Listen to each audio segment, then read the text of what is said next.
आज के वीडियो में हम बाइबल के अध्यायों को खोजने वाले हैं। चलो मिलकर जानते हैं। धरती पर गुरुत्वाकर्षण ही खत्म हो जाए। उस समय कुछ बहुत बड़ा हो रहा था, कुछ ऐसा जिसे स्वर्गदूत भी पूरी तरह समझ नहीं पा रहे थे। पहला पत्रस 3:19 में लिखा है कि यीशु ने उन आत्माओं तक संदेश पहुंचाया जो कैद जैसी हालत में थी। मतलब यीशु की आत्मा काम कर रही थी, भले ही उनका शरीर कब्र में पड़ा था। उधर धार्मिक नेता परेशान थे। उन्हें याद था कि यीशु ने कहा था कि वो तीसरे दिन जी उठेंगे। मत्ती 27:62 से 66 में लिखा है कि वो पिलातुस के पास गए और बोले, वो जिंदा था तब कहता था कि 3 दिन बाद फिर उठेगा, इसलिए कब्र को बंद करवा दो, मुहर लगा दो और पहरा भी लगा दो। बड़ी हैरानी की बात है, यीशु के दुश्मनों को उनकी बातें ज्यादा याद थीं और उनके अपने चेलों को कम। पिलातुस ने उनकी मांग मान ली, कब्र पर मुहर लगा दी गई और रोमी सिपाहियों को पहरा देने भेजा गया। ये आम सिपाही नहीं थे, ये खास ट्रेनिंग वाले सैनिक थे। उन्हें इस तरह रखा गया था कि कोई भी वहां आ जा ना सके।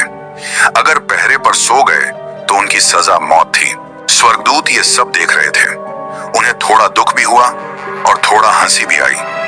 लोगों को सच में लगा कि वो सिर्फ पत्थर, मुहर और सिपाहियों से जिंदगी के मालिक को कब्र के अंदर रोक लेंगे। उधर चेले पूरी तरह टूट चुके थे। उन्हें लग रहा था कि सब खत्म हो गया है। उनकी सारी उम्मीद क्रूस पर यीशु के साथ खत्म हो गई थी। लूका 24:21 में एम्माउस जाते हुए चेलों ने कहा, हम तो सोचते थे कि वही हमें बचाने वाला है। पतरस, जिसने 3 बार यीशु को नकारा था, बहुत टूट चुका था।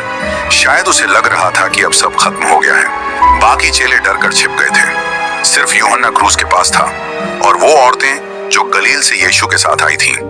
इन औरतों ने देखा था कि यीशु को कहां दफनाया गया। मरकुस 15:47 में लिखा है कि मरियम मगदलीनी और दूसरी मरियम ने उस जगह को ध्यान से देखा। वे सब्त खत्म होने के बाद वापस आकर शरीर पर तेल और मसाले लगाने वाली थीं। शनिवार भर जब लोग रो रहे थे, सोच रहे थे, स्वर्गदूत चुपचाप इंतजार कर रहे थे। उन्हें पता था कुछ होने वाला है, पर कब और कैसे ये साफ नहीं था। पिता ने कुछ बातें स्वर्गदूतों को भी नहीं बताई थी। ये शायद स्वर्ग का सबसे शांत और सबसे भारी दिन था।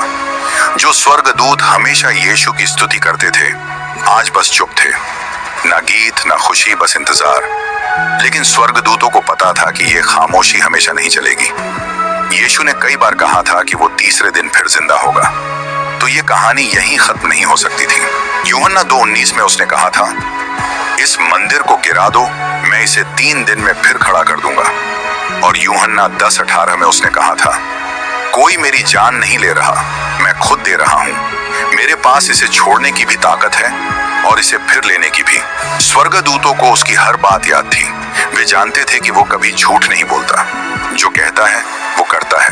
रविवार की सुबह जब सब लोग गहरी नींद में थे, स्वर्ग तैयार हो रहा था सबसे बड़ी घटना के लिए। मौत का समय खत्म हो चुका था, अब जिंदगी की बारी थी। 1.5 दिन की शांति के बाद स्वर्गदूतों को आखिर सीधे पिता से